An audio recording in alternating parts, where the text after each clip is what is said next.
All right, welcome. We are going to be talking about labor history again today with Bill Fletcher Jr. So he is a longtime racial justice, labor, and international activist, scholar, and author. He has served in leadership positions with many prominent union and labor organizations, including the AFL-CIO and Service Employees International Union. So thank you for joining us today, Bill. I'm really glad to be here. Thank you. I'm honored. Oh, well, thank you. Thank you. I'm honored that you are joining us, and I'm really excited to talk about some of this stuff today.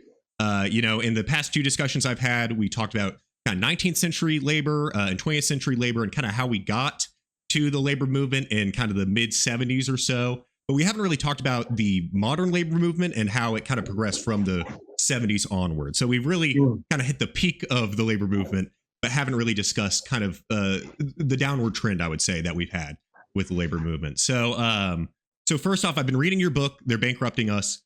I just want to say it's really great. I really appreciate the information that you're bringing, because not only is it very factual and a lot of good stuff, good information on the labor movement, but also I just think for an introductory course into the labor movement and a lot of the things people say about the labor movement that you probably hear, I think it really is good about addressing those and bring, like real-time examples of why those might not be true and actually why they might be completely contradictory to what people are actually saying. So thank you. That's why I wrote the book. Well, I'm very glad you did. So it's my go-to recommendation for anybody interested but doesn't know a lot about the union movement and kind of how we got to where we are.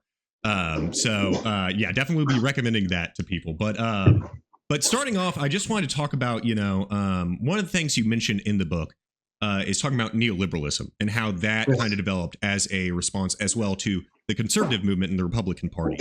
And so this is something that, I have heard thrown around a lot, the word neoliberalism, but it never was really defined for me. I think your book does a really good job of kind of nailing down what it really is.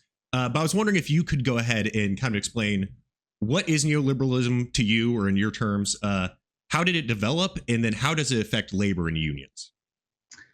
No, that's a great question. So it's important for a U.S. audience to understand that the term neoliberalism is an economic term, not a political term. And that's where it becomes very confusing. When many people started using the term in the United States, particularly in the 1990s, they would use the term in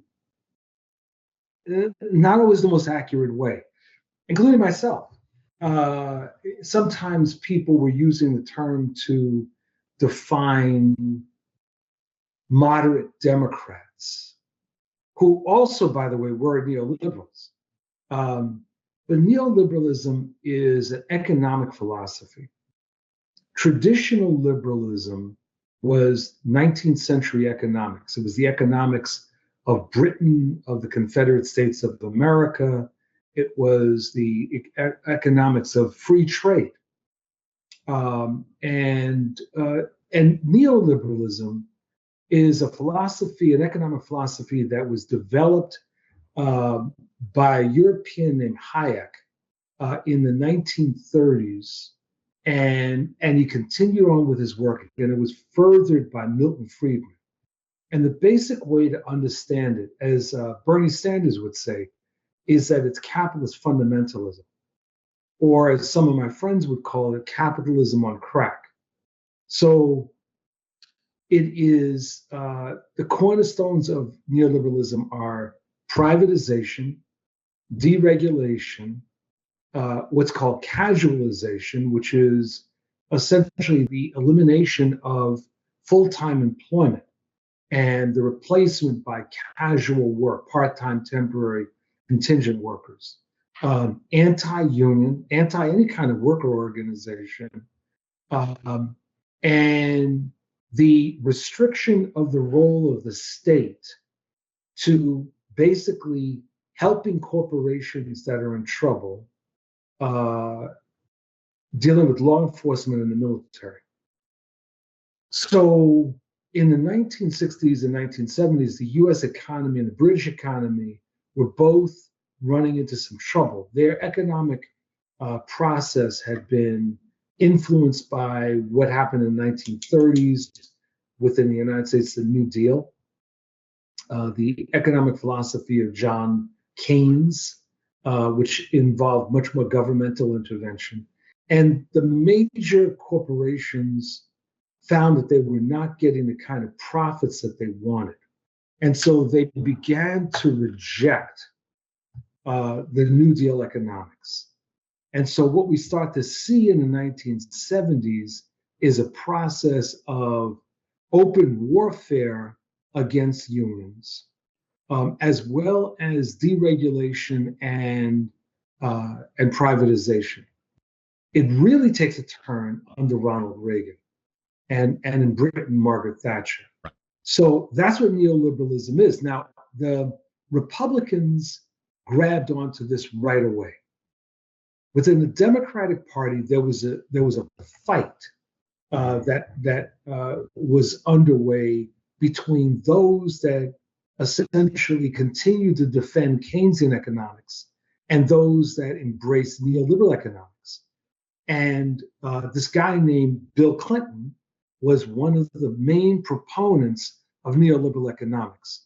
And so he and some other people formed something called the Democratic Leadership Council, which became the mechanism to push for a rebranding of the Democratic Party and an embrace of neoliberal economics. And that's part of the problem that we've had with the Democratic Party. Okay. And you mentioned this a little bit when you're speaking about that, of some of the aspects of neoliberalism, privatization, but deregulation. And that is kind of thrown around a lot as well. So can you touch on that a little bit and what deregulation actually means and what it is? I'll tell you when it really hit me. It starts becoming very noticeable in the 1970s, actually under Jimmy Carter. And there had been various regulations that affected industries to do a few things to create stability in those sectors and some level of reliability. And what happened was the proponents of neoliberalism said, this is a restraint on profits. And so what we need to do is get rid of regulations. So in the airline industry, many people that are baby boomers or maybe a little younger may remember when the airline industry was deregulated, and what that meant, among other things, was the air routes that would be covered, the airports, and various fees. When they were deregulated, all of a sudden, we started to see the proliferation of small airlines. New airlines developed. People Express, Southwest, a number of airlines developed. And also smaller ones that had been around, like Piedmont, started extending themselves. And this was, and the prices dropped on tickets. So a lot of people said, wow, this is great. Except what they were not understanding is that capitalism brings with it the competition both among capitalists as well as among workers. But that's a different story. And the competition among the capitalists ultimately aims at reducing the number of competitors so that the tendency is always towards monopoly, or in some cases, what's called an oligopoly, where you might have several companies that dominate the industry. So all of these companies, these airlines that had developed, they essentially vanished. They merged or collapsed. And we are left with a situation that's not fundamentally dissimilar from what existed before deregulation. Okay, yeah, and obviously we're seeing that still today, with media conglomerates and whatnot, Absolutely. continuing to merge. Yeah. Right. But the other part of deregulation, I should just throw in, is the deregulation of standards. And we really see this in the environmental movement or environmental areas where the right wing, in the name of eliminating obstacles to profits, are actively opposing various kinds of environmental regulations. And the Supreme Court just in the last few weeks opened that up big time. Yeah. Yeah. And that's, I was just going to bring that up. Yeah. Obviously the Chevron case, it's easy to maybe think of this as something, oh, they deregulated, in the past, but that's been done. And it's an ongoing process. It is going to continue until there is no regulation left as I see it. So, yeah. And that Chevron case, if anybody listening hasn't looked into that or doesn't know the implications of that, that definitely is widespread of how many sectors it could impact, and who is making those decisions, which now is going from experts to judges basically on these massive decisions. So so these things are not, they're not subject to just, the 70s, 80s, and 90s. These are continuing to go on as, as time goes on. And so one of those things that obviously this, started post Taft-Hartley with the institution of right to work states. And so I had a conversation recently after one of my most recent talks, and was talking to a friend who doesn't know a lot about unions, and was just talking about them, about right to work states with them. And the angle I was going at it with was, well, you're always really, a union's always going to benefit you for the most part. So it's always kind of good. I always see it as a positive, or at least from my aspect, especially, or my view, seeing, the history of labor and seeing all the gains that it's brought workers. But really to him, it kind of just became but I don't want to be forced to do anything. And I didn't really have a great argument against that.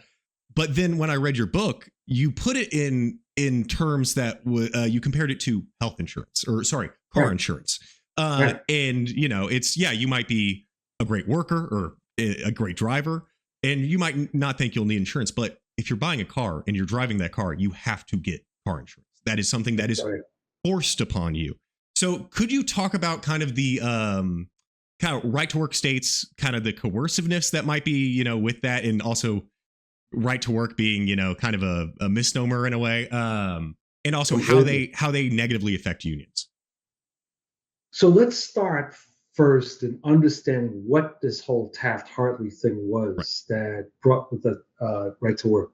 Coming out of World War II, the U.S. labor movement was in a very strong position. It had reached close to its height in terms of representing a percentage of the workforce, about 35% of the workforce, the non-agricultural workforce. And in 1946, there was a strike wave.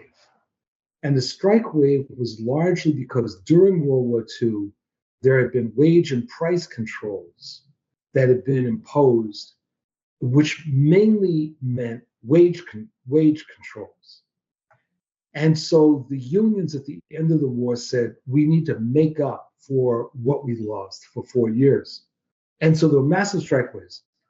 The Republican Party took advantage of this to fuse the strike wave with the development of the Cold War, and to suggest that the unions were controlled by communists, they were out of control, that they were mucking things up, etc. And they won control of Congress in 1946. And they passed in 1947 the Taft-Hartley amendments to the National Labor Relations Act. Now, those amendments were very crippling for unions. So, for instance, it put restrictions on the right to strike, so that what had existed before Taft-Hartley were things like what's called mass picketing. And mass picketing would be where you could have hundreds or thousands of workers at a picket line. Well, what Taft-Hartley allowed was a court injunction to restrict the number of picketers that were picketing at any particular site around a company. So all of a sudden, the strike, which became a very powerful vehicle, gets neutered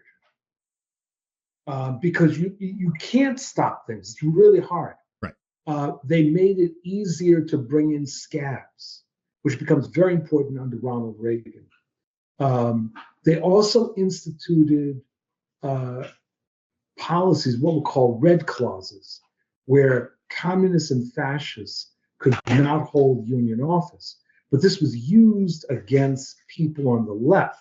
To my knowledge, it was never used, at least at that time, against people on the right. And so all that was needed was to be accused of being a communist. And that was often enough. And that splintered the movement. Then there was right to work. So right to work begins in the South. And the architects of right to work use race as a mechanism to make their point. They basically say to white workers that the unions, particularly at that time, the CIO, the Congress of Industrial Organizations, which was an independent federation, they would say they want you to integrate with blacks. And you, if you want to stop that, then you need to go with right to work. That crude argument has largely been dropped and been replaced by the argument that your friend raised of, I don't want to be forced to do this. Now, what everyone has to understand is that US labor law is very clear that a union, recognized either because of an election or because of voluntary recognition, is the exclusive representative of all of the workers in that bargaining unit. That means that there cannot be other unions trying to represent the same workers. It also means that anything that the union wins is to the benefit of all of the workers that it is to represent, irrespective of union membership. All right, so what right to work says is, why should you pay the union? You're going to get the benefits, so don't pay. And so in a number of states in the United States, they have right to work laws that basically say that a worker does not need to be a member of the union in order to continue working. And that's as opposed to what are called union security agreements, where after usually probation, a worker automatically becomes a member of the union and has dues deducted. Now, the example you gave of insurance is exactly it, that we are forced to pay insurance. Why? Because we're thinking about the collective whole. And think about this. Think about the stories that we hear from time to time about car accidents where someone is driving illegally without insurance and what that ends up meaning for the victims. Or think about the issue of paying taxes. In none of those right to work states is paying taxes voluntary, right? I mean, I've never seen a voluntary taxation system. I don't believe that the state of South Carolina, for instance, has the right of its citizens to opt out of paying taxes, because the issue of taxation is supposed to be for the collective good. The same is true with unionization. And to go off kind of that point as well on that topic, it's very funny just, being forced to do things and feeling forced to do things when there's other things that, and you mentioned this in the book, that you take for granted within the corporations, like, your constitutional rights aren't really there, and you are somewhat forced to give them up. Everyone is coerced to get a job. You are forced to get a job in one way or another. And through that job, you are also forced to give up your rights. But no one brings it in that kind of manner. No one talks about it in that manner because, the media or whatnot, you can give various reasons, but it's just not discussed like that. And I think your way of framing it is a great way of looking at it is, there are many ways you're being forced or coerced to do these things within corporate America or just, just working in America in general. So to really bring that label to unions as well, okay, you're forgetting about all these other things. And as well as unions are also going to bring that democracy into the workplace and bring that constitutional right back into the workplace where it would be missing with non-union representation. So, and let me just add this as an example. yeah, What people have to think about when they get the appeal, when they appeal to embrace right to work, is what happens if everybody stops paying? Right? I mean, in other words, the union doesn't operate based on magic or best wishes. It needs resources. So if every individual says, well, why should I pay? Then the reality is that the union collapses, which is what the employer wants. And in a situation outside of the workplace, in my neighborhood, there's a community association, and there are dues. The dues are voluntary. Now, when this neighborhood was first set up, most of the people paid annual dues. But over time, when new people started coming in, fewer people were paying dues. Less than half of the people in the neighborhood are paying dues. The dues help to keep up the area. But each individual is not thinking about the collectivity. They're thinking about, do I want to pay X amount per year? At a certain point, you drop beneath critical mass when it will be impossible financially to sustain the work that the association is to do. And at that point, everyone has to think about what is going to be the impact on the neighborhood, on the value of my house, etc. The same thing happens in the workplace. yeah, absolutely, absolutely. I do think that the individualistic mindset has definitely permeated throughout America, especially in the past 4 or 5 decades. And I do think it is somewhat poisonous to thinking about unions or greater organizations and think of it in a, well, how does this affect me, rather than how does my contribution help the community at large. So I definitely think reframing it in that sense of think about others definitely helps to what if I'm in a bad situation, especially in regard to unions with work. And you had that story in your book about a friend that you had who didn't really support unions, didn't pay his dues, but then something happened to him at work that he needed the union to arbitrate. And That's right. And you never know. Again, it's like a car accident. You never know when it's going to happen and when you're going to need it. So, but the end of that story is very important for your listeners, right? Yep. The guy needs the help of the union, gets the help of the union, and still will not join the union after they have come to help him. Yeah. And there's obviously various things that go into that mindset. But again, that is very important to the end of that story. Yeah, it is. Right.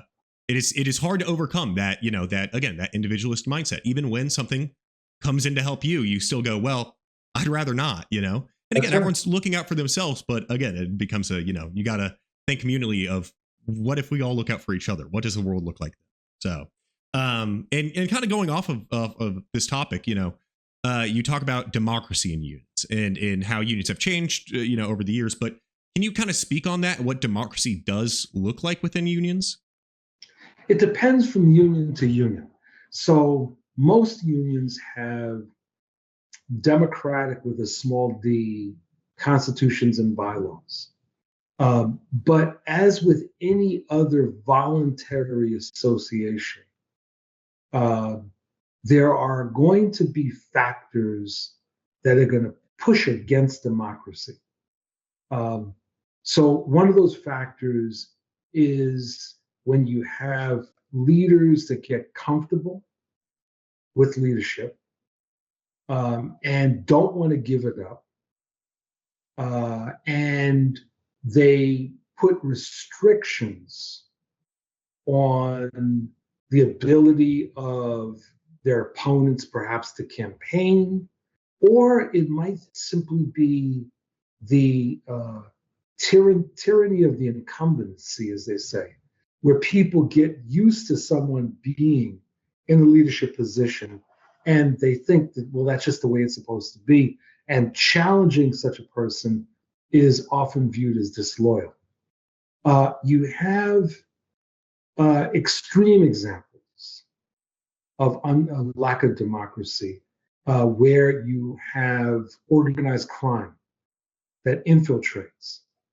And that has happened in a number of unions, not most, but in a number of unions.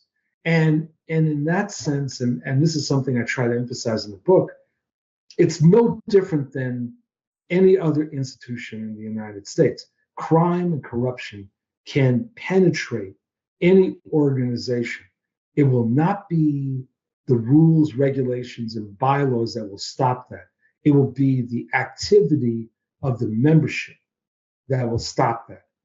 And the courage to stand up against various forms of corruption, intimidation, etc. So there have been a number of unions where there have been major struggles for democracy. The Teamsters Union is an example of one where there was a long struggle that resulted in opening up membership elections to all members for national office, and a number of other important changes.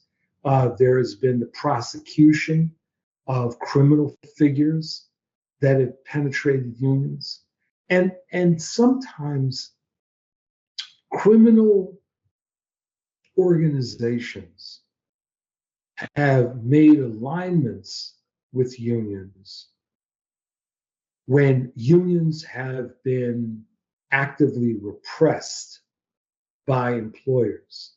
We have a very, very violent history in the United States of labor capital relations. And that's mainly because the employer class has been very, very vicious in response to union worker efforts to unionize. And at certain points, particularly you saw this in the 1920s, you had, and sometimes in the 30s, you had some unions that in the face of repression decided to align themselves with gangsters in order to fight the employer, because the employers would use their own criminal organizations. They would use hired hands to intimidate. Henry Ford, for instance, subsidized a group called the Black Legion, which was a racist paramilitary organization that was used against African Americans, Jews, as well as Union people. It's very much like the Klan. So you had, in some cases, unions where that people would say, out of desperation, we should align. We should get the help of people that have guns that can fight back. The problem is, you make a deal with the devil, and the devil doesn't disappear. And they get deeper and deeper into the organization. Now, the employer class and their political representatives, such as in the Republican Party, like to focus on these examples of crime as if that is the story of unions. And that simply isn't, any more than, I'd say less than, the story of organized crime in major corporations. If you look at criminal activity that takes place in the United States and look at the millions and millions of dollars stolen by corporations, it makes whatever has happened in the union movement seem like a pittance. Yeah, and you also discuss that in the book. Obviously, it was written in 2012, so around closer to the 2008 financial crisis. So everything that came with that, but yeah, since throughout all of America's history, you've had these, corruption within capital that seems to not get the media attention or the political attention that union corruption had gotten and still does get in cases, and that's exactly right. And because of that, go ahead. No, I was just going to say for your listeners, yeah, there's an international outfit. I was just looking up a full name, Organized Crime and Corruption Reporting Project.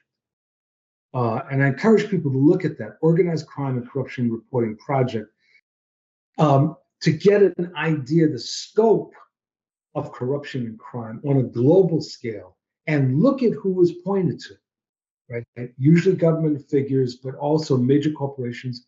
There's the infamous Panama Papers and things like that. So I just wanted to just flag that for your listeners. Absolutely. Yeah. And I will put that in the description so, people will easily be able to access that. So, it is something that is not discussed. I think it's becoming discussed more as time goes on. But again, people's power to actually act on that is not great. And especially because of, unions' position now is because it's much less.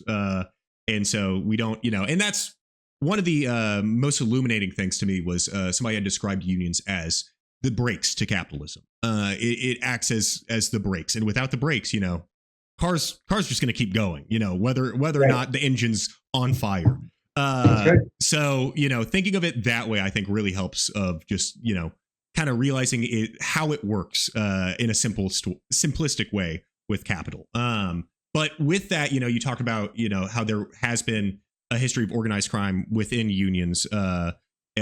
Especially due to that violence, because it is, if you look at the history of violence within unions in the US compared to pretty much every other nation with their organized labor, it is insane to say the least. I mean, the charts. That's right. It is. And that's one of the reasons I'm doing this, is trying to figure out, answer some of those questions of, that's a big one of why was it so violent in, concerning American labor compared to others. And, there are various reasons of, we had developed parties earlier. So then, once Europe and other places developed, European countries developed the party system, there was already a organized working class that could work within that. So a million different answers, but nonetheless, violence has changed the labor movement for better or worse, Mm-hmm. But with that organized, crime element that has been in unions previously, it's made unions and union leaders more likely to kind of be on the defensive, I guess you could say, of just making sure that they're ready for these attacks that are constantly coming to them. And so, can you kind of talk about because you touch on it a little bit in the book, the militaristic, you call it, or corporate nature that can exist within unions. Can you touch on that a little bit of what that might look like, or what that does look like within unions?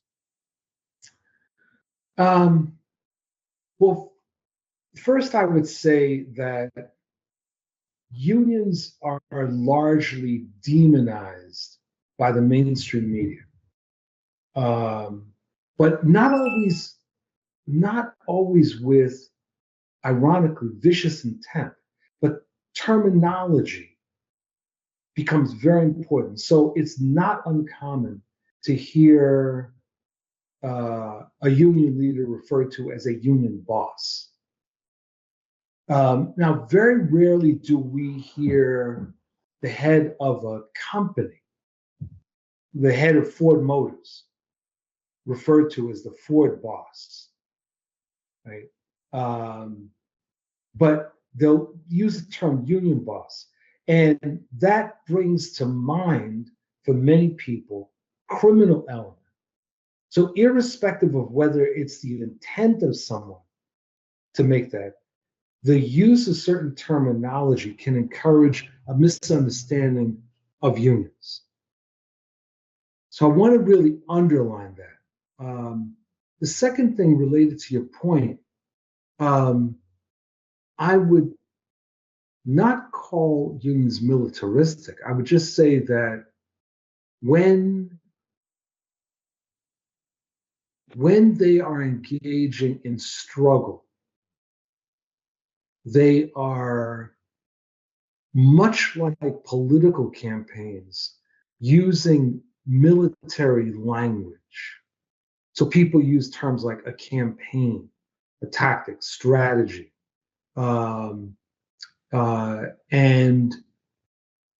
It's not anywhere different from when someone is running for office. They're setting up a campaign. There is a general staff, et cetera.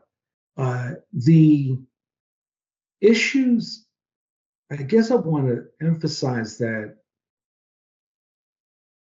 issues of lack of democracy are not the major problem the unions are facing now. there, as I said earlier, there are certain unions where it really was a problem. Um, and any voluntary organization is going to have at some point issues around how democracy is practiced. The bigger problem unions have has to do with vision and strategy. So, in the beginning of this interview, you were saying something about the 1970s being the peak for unions. I would actually say, no, that's not when the peak was really 1955. That after 1955, there was a slow decline in the percentage of workers represented by unions. Then you start to see in the 1970s a more significant drop that's brought on by several different factors, including changes in the economy, the failure of unions to engage in strategic large-scale organizing, as well as union busting. So all of these factors led to a sharper decline in the percentage of workers represented by unions. And so the 1970s is significant, and this is not a semantic issue, it's significant not as indicating that we had reached a height and we fell then. It's more like the equivalent is this: you're at the beach, and you walk out into the water, and slowly it gets deeper, right? And then all of a sudden, there's nothing beneath you, right? There's a major drop. That's what happened. Gotcha. With the, and you touched on this a little bit. You said, one of the biggest problems facing unions today is vision. Yes. And I've also heard, another argument being one of the biggest things is organizing people today. Yes. So can you kind of touch on that, on those big issues that really face modern unions today? Yes. So after the late 1940s, in part because of Taft-Hartley and what it did to the union movement, what we saw less and less of was large-scale unionizing, large-scale organizing efforts. If you think about the 1930s, when entire industries were being organized, auto, steel, rubber, shipyards, etc., right? What you start to see is more what became known as hot shop organizing. And hot shop organizing basically meant unions responding to requests to unionize, but not necessarily thinking strategically. And why that becomes very important is that new sectors of the economy were developing and the workforce itself was changing. So you had more women coming into more diverse sections of the workforce, and the unions weren't keeping up with that. You had new technologies that were being introduced, and the unions weren't often keeping up with that. By the 1970s, we started to see more what we now call foreign transplants. That is, foreign companies, manufacturing companies, coming into the United States and going into traditionally non-union areas like the South and Southwest, and the unions weren't rushing to keep up. So there was a sort of complacency that existed, in part because the bulk of the union leadership didn't think it could get but so bad. They thought that they had sealed up the Northeast, Midwest, and West Coast. They wouldn't have to worry about right to work. And that, well, to borrow from Neville Chamberlain, They had achieved peace in our time with capital. And what they failed to recognize, and I'll give you an example out of the construction industry, what they failed to recognize was that capital, the employer class, never intended a permanent truce with organized labor, and new sectors emerged within the employer class that were not party to any of the earlier agreements. So, for instance, in the building and construction industry, for years there was the unions would represent commercial and residential construction, and in the 1950s, for a variety of reasons, most of the building trades unions gave up on residential construction. They basically decided it just wasn't worth it. And they also were not very strong in right to work states and states where there were weaker unions. And they weren't really worried because they were strong in major metropolitan areas. They were strong in the commercial sector. Well, a non-union contractors organization developed, the Associated Builders and Contractors, ABC. And they followed a brilliant strategy that was analogous to the strategy that Mao Zedong advanced in the Chinese Revolution of organizing the countryside and then move towards the cities. So what ABC basically did was they started organizing contractors in traditionally non-union areas, and becoming a stronger and stronger force, thereby blunting the building trades unions. They also started, many non-union contractors began bringing in undocumented immigrant workers, paying them abysmal rates. The building trades unions were completely taken off guard. Now, some unions, beginning in the early 1990s, recognized that they had to do something, and they began organizing non-union workers in the building trades and fighting back. But they had all become very complacent, and they didn't worry until all of a sudden ABC is like in the suburbs and is moving in towards the cities. And so there has been an awakening in different sections of the union movement that something different needs to be done. But even then, there remains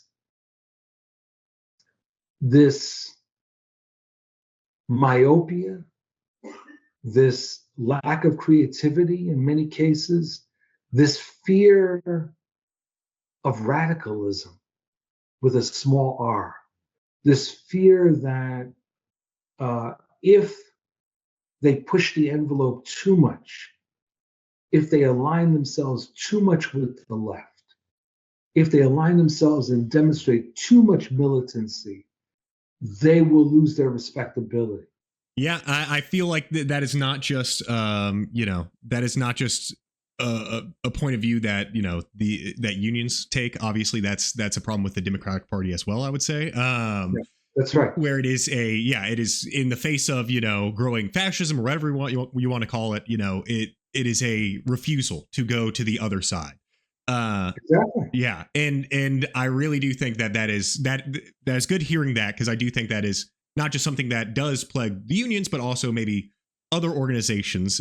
It could be bad in one aspect of, okay, well, it's a bigger problem than we thought, but at the same time, it is one issue that I think if you can find a way to overcome that, leads to a maybe a avalanche of different things, of different events that actually do help. Well, we're gonna have to replace a lot of these leaders. Yeah.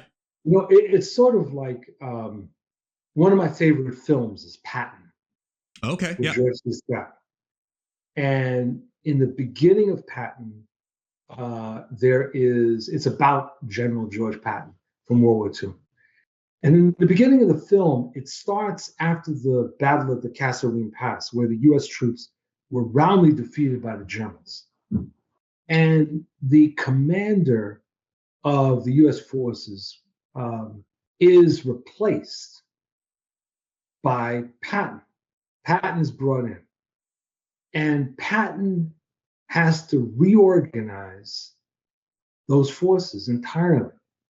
Now, the U.S. military did not say to the general, I've forgotten what his name was, well, look, we understand. We know life is hard. It's difficult. The Germans are very experienced. We'll give you another chance. No, it's like, you're out of here, bud, right? And we're going to bring in someone else who's going to take over. And if he doesn't work, we're going to replace him. The union movement, unfortunately, in part because it's a voluntary association and is a democratic organization, its leaders are elected. And so it's not always easy to replace people.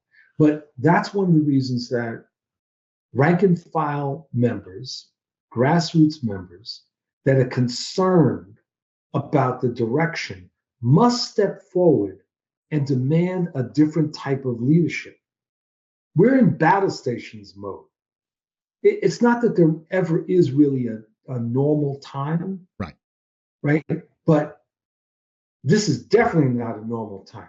This is battle stations, and therefore, well, as I always love to quote Michael Corleone in Godfather, he says to Tom Hagen, there are peacetime consigliaries and there's wartime consigliaries.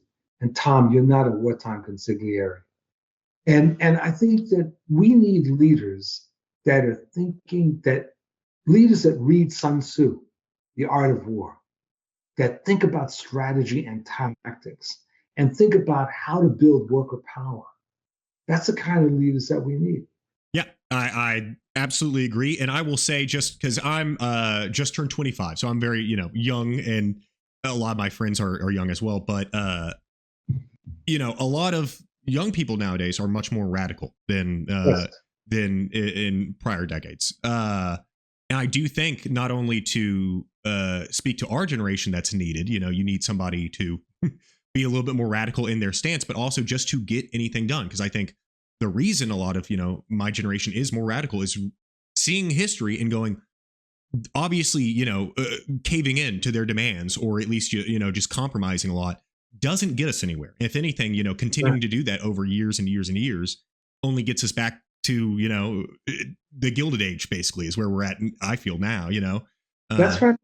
Yeah. Well, I mean, that's a very important point. You've actually made a couple of points there that are critical. One is that we've been in a defensive fight for years, for decades. Right.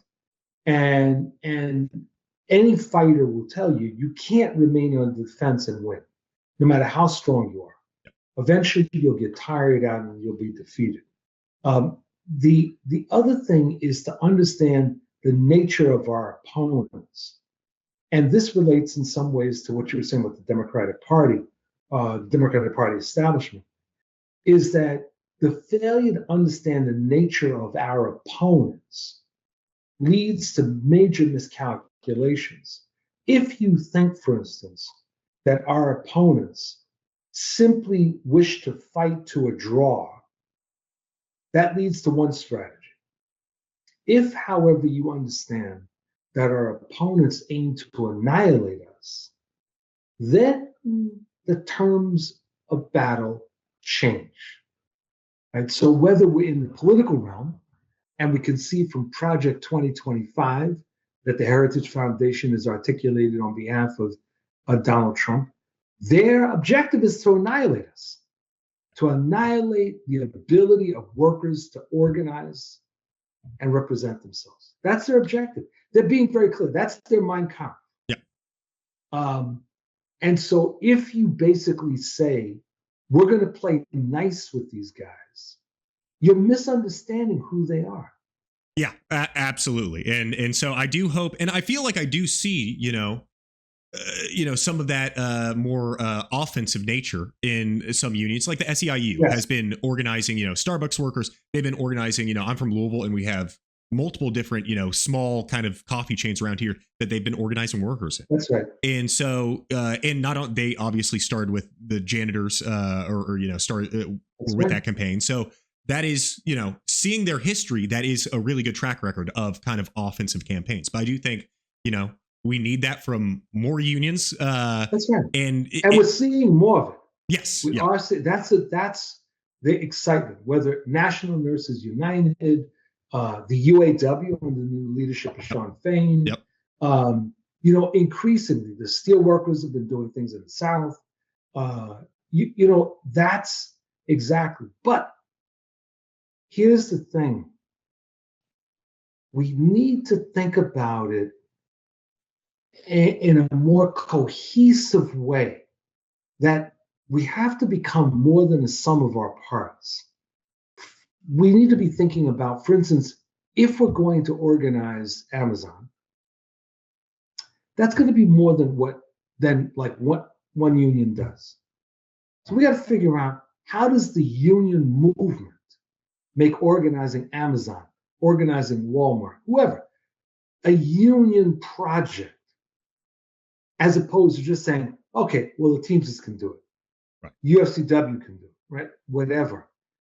We've got to be thinking in a very different way. And we have to be thinking as a number of the teachers' unions have: Chicago Teachers Union, the United Teachers of LA, the Milwaukee Teachers, of how to make our cause a public cause and not have the perception that we're fighting only for the interests of either an institution or even just the workers who are represented. Yeah, and I think that's another hurdle, to overcome in the modern day, is defining what is a worker, because I think a lot of them people within the union or within labor, but not necessarily part of unions or whatnot, don't necessarily think of themselves as workers. It's harder, I think, for a lot of people to apply that label to themselves. But when you do realize we are all pretty much workers, the majority of us, and unions are looking out for the majority of us in that sense, I think it becomes a little easier to become sympathetic to that cause when you realize you're actually a part of that. But Yes. With that, and this will be my last question, but what would you say to somebody who is thinking about, wants to be a part of a union today? What would you say to them? I'd say there's several things. A friend of mine named Larry Williams has a project called Union Base, which people can look up, which helps people find out about unions that are in their sector. I'd encourage people to tap into that. I would say that it's important.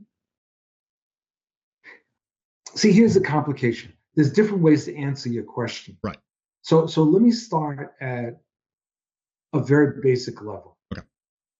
An individual worker goes to work somewhere, and there's no union, and they feel various kinds of injustices because of the nature of the law, what's called employment at will. Most workers that are not represented by a union and do not have a personalized contract can be fired at any time for any reason or no reason, as long as it doesn't violate a statute like race, sex, etc. Okay, so you go into a workplace and you perceive a number of injustices. Well, the first thing I would say is, don't say anything until you've worked there long enough to prove that you're good at what you do. Because the moment you open your mouth, if the employer can, they will get rid of you and they will claim it's because of that. The second thing I would say is then start talking to other coworkers. Find out whether other people share your sentiment. Find out whether there's ever been a history of people organizing, and not just for a union. They may have organized around an issue like health and safety, race discrimination, sex discrimination, or something, right? Find out whether there's any kind of history, and if so, what happened. Then get a few people that are interested, together to talk. And that's where something like my friend Union Base, Larry's Union Base can help, and also my book, to give people an idea as to more clarity about what unions are, because one of the points is that so many people don't know what a union is.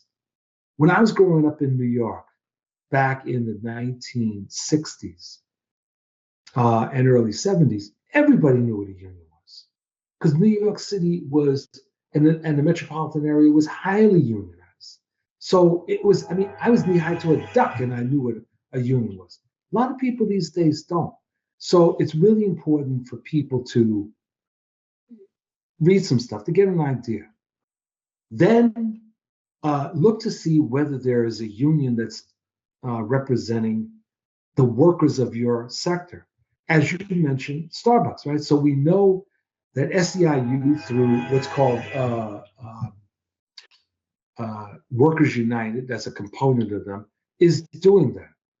And that's when you reach out to them. But what you don't do is start broadcasting to everybody, this is what I'm doing.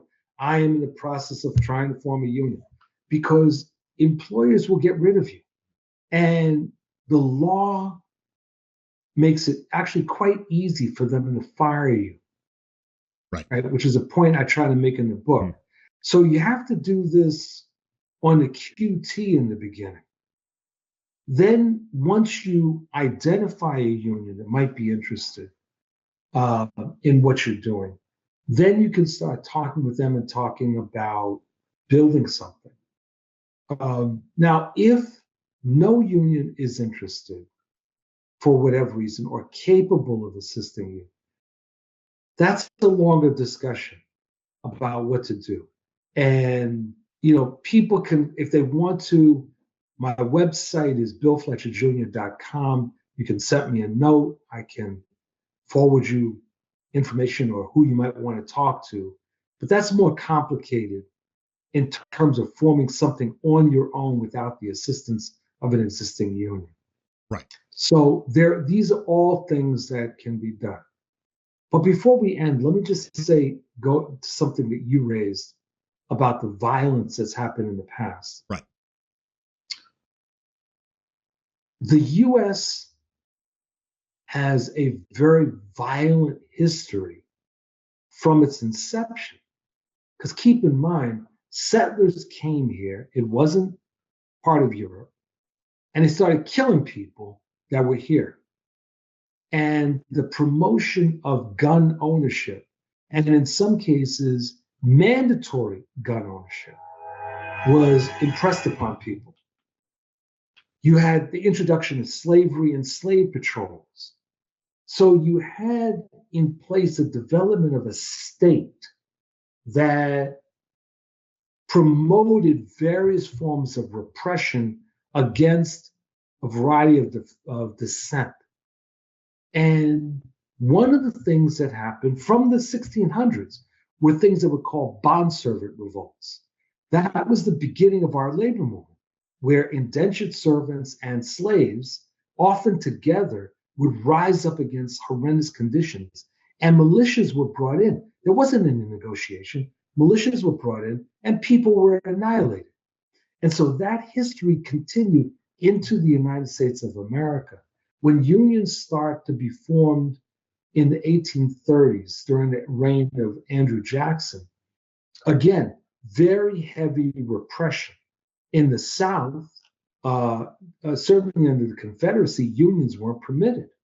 And so you had these violent attacks on workers, race became an interesting instrument to be used by the employer class to claim that when Black workers or Chicanos or Asians were organizing, and if they were organizing with whites, that this was preparing for an insurrection. And so you had a number of laws that would be passed against the organization of workers. And sometimes the issue of race was used as a way to deceive whites into believing that if they would align themselves with workers of color, that they would somehow be aiding and abetting a racial insurrection. And so we live with this. These are the shoulders, right, that we're standing on in an atmosphere that has been cloudy with thunderstorms and lightning. That's what we're operating on. And so it has been very difficult for workers, regardless of the fact that the United States likes to proclaim itself to be a democracy. It's been very difficult for workers, unions. But despite that, they've done it and done remarkable jobs, whether it was the industrial workers of the world, the Congress of Industrial Organizations, or as you were mentioning, this resurgence that's happening now that has resulted in unions being more popular, according to opinion polls, than they actually ever have been, at least since the 1930s. Yeah, and I think, we talked about kind of some complacency within unions. I think there's almost, because of the complacency of corporations, of thinking they don't have to deal with unions anymore, it's almost coming to bite them now. Because, oh, absolutely. For example, in the beginning of your book, you talk about talking with somebody who asked you, what is a union? That was me really 2 years ago. My only experience with unions, or even just tangentially, was with the teachers unions in 2011, 2012. And I was 12 years old at that point. So it is just kind of like a memory to me, but what is the salience of that? And then, after looking into, the working class and labor movement and whatnot, and realizing how important it is just still today of how we've gotten all these rights, I think we have a whole generation that just is on, a equal basis of not knowing anything about unions. So that gives such a opportunity to unions and to people who are interested and know about the labor movement to jump on that and educate people without these myths, or with these myths being so weakened, just being kind of in the air a little bit. I think it's really I think it's strike while the iron is hot kind of moment as far as unions go. Well, that's why I wrote the book, They're Bankrupting Us and 20 Other Myths About Unions, and it's still in print, published by Beacon Press. In fact, they asked me to write it because back in 2011, as you may remember, well, no, you were young, with the resurgence, there was like this upsurge. There was Occupy, there was the protests in Wisconsin, right? And they contacted me and they said, Bill, we need people are interested in unions, but they don't know what unions are. And they said, can you write something? And I said, oh, okay, I'd be honored to. And that's why I appreciate you interviewing me. And I'm hoping that people will read the book and get organized. It's always better to be organized than unorganized. And the best time to organize is today. I mean, it is always, yeah. Bill, thank you for talking with me. Your book is great. They're Bankrupting Us and 20 Other Myths About Unions. Please go check it out. The description, or the link to it, will be in the description. Please go check it out. If you have any questions about unions, it is really, really good about answering probably any questions you do have. So, Bill, I just want to thank you again for joining me. It has been a pleasure talking to you, and I hope to talk to you again. But I wish you all the best. Thank you. Look forward to it. You take care. All right. You too, Bill. See you. Okay. All right. Bye-bye.